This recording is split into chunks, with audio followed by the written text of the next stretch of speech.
करीब 5 महीने के अंदर अंदर भारतीय क्रिकेट टीम के 3 दिग्गज खिलाड़ी विराट कोहली, रोहित शर्मा और रविचंद्रन अश्विन ने टेस्ट क्रिकेट से संन्यास ले लिया। और अब जो है चर्चा ये है कि वो दिन दूर नहीं जब रविंद्र जडेजा भी अब टेस्ट क्रिकेट को अलविदा कह देंगे। विराट, रोहित, अश्विन तो हो गए, अब इनके बाद अब समय नज़दीक है कि रविंद्र जडेजा भी टेस्ट क्रिकेट को अलविदा कह देंगे। ये फ़िलहाल मेरा स्टेटमेंट नहीं है या फिर एनालिसिस भी नहीं है, ये दिग्गज खिलाड़ी का कहना है। किन्होंने कहा है ये आपको हम बताते हैं इस वीडियो में, तो इसके लिए आपको वीडियो के अंत तक हमारे साथ बने रहना होगा।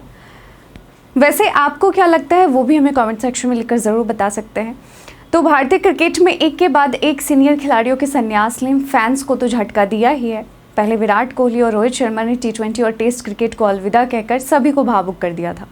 फिर टीम इंडिया के भरोसेमंद ऑफ स्पिनर रविचंद्रन अश्विन ने भी अंतर्राष्ट्रीय क्रिकेट से संन्यास की घोषणा कर दी। और इन दिग्गजों के जाने के बाद अब सवाल उठने लगे हैं, अगला नंबर किसका? क्या अब रविंद्र जडेजा भी धीरे धीरे इस लिस्ट में शामिल होने वाले हैं, रिटायरमेंट वाली लिस्ट में? यह सवाल यूं ही नहीं उठ रहा है। हाल ही में ऑस्ट्रेलिया के पूर्व विकेट कीपर बल्लेबाज ब्रैड हेडिन ने एक स्पोर्ट्स पॉडकास्ट में हैरान करने वाला बयान दिया। उन्होंने कहा, क्या हम रविंद्र जडेजा के करियर का पतन देख रहे हैं? यह सुनते ही क्रिकेट प्रेमियों के दिलों की धड़कन तेज हो गई। आखिर क्यों एक दिग्गज विदेशी खिलाड़ी ने ऐसा कह दिया? ब्रैड हेडिन का मानना है कि जडेजा अब भारतीय पिचों पर भी उतने प्रभावी नहीं रहे जितने पहले हुआ करते थे। उन्होंने कहा कि बेशक भारतीय पिचों पर लेफ्ट आर्म स्पिन का सामना करना मुश्किल होता है, लेकिन अब कुलदीप यादव जैसे अटैकिंग स्पिनर जडेजा से कहीं ज़्यादा बेहतर विकल्प साबित हो सकते हैं।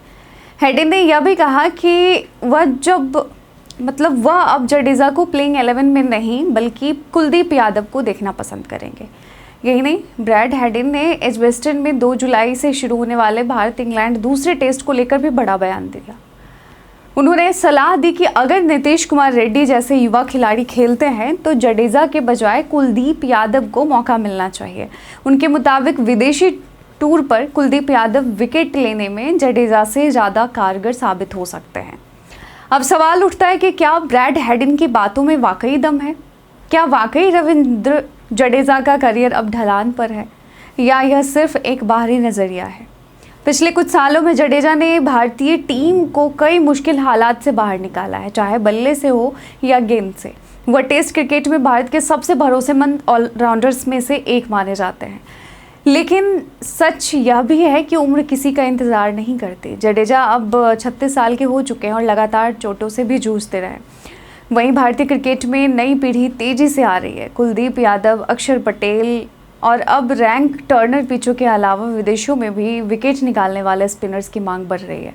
लीड्स में पहले टेस्ट में भारत के हाथ से मैच फिसलना भी चर्चा का विषय रहा, और सबसे ज़्यादा चर्चा इसी बात की हो रही थी, गेंदबाजी लाइनअप की। अगर आपने देखा होगा तो सबसे ज़्यादा इस बात की चर्चा हो रही थी कि बैटिंग लाइनअप तो भारत के ठीक है, लेकिन गेंदबाजी लाइनअप सही नहीं है। एक बुमराह जो है, बुमराह के कंधों पर गेंदबाजी का भार ज़्यादा है, बाकी सारे गेंदबाजों की अपेक्षा कुछ खास कमाल नहीं कर पा रहे हैं बुमराह के अलावा। तो जब टीम जीत के करीब थी तब गेंदबाजी में धार नहीं दिखी। कहीं ना कहीं यह भी सवाल खड़े करता है कि क्या अब टीम को नई रणनीति और नए चेहरे चाहिए? आप देखिए ना, इंग्लैंड के खिलाफ भारत के 5 बल्लेबाजों ने इस मैच में 5 शतक लगे, 800 से ज़्यादा रन बनाए हैं दोनों पारियों में भारतीय टीम ने। उसके बाद भी टीम हार गई। तो इसका जिम्मेदार कौन है? अगर गेंदबाजी लाइनअप को जिम्मेदार ना ठहराया जाए तो किसे ठहराया जाए? फील्डिंग भी सबसे बड़ी कमजोरी रही इस मैच में। मुझे लगा कि आपसे ये सवाल ज़रूर पूछना चाहिए कि क्या आप ब्रैड हेडिन की बातों से सहमत हैं? क्या आपको भी लगता है कि रविंद्र जडेजा का सुनहरा दौर अब पीछे छूट रहा है, या आप मानते हैं कि जडेजा अभी भी टीम इंडिया के लिए गेम चेंजर साबित हो सकते हैं? क्या आप कुलदीप यादव जैसे अटैकिंग स्पिनर्स को ज़्यादा मौके मिलने चाहिए? कमेंट सेक्शन में अपनी राय ज़रूर बताएं। क्या विराट, रोहित और अश्विन के बाद अब जडेजा की रिटायरमेंट भी ज़्यादा दूर नहीं? यह सवाल अब हर क्रिकेट प्रेमी के दिल और दिमाग में गूंज रहा है। वैसे आपका इस पर क्या कहना है, हमें कमेंट सेक्शन में लिखकर ज़रूर बताइएगा।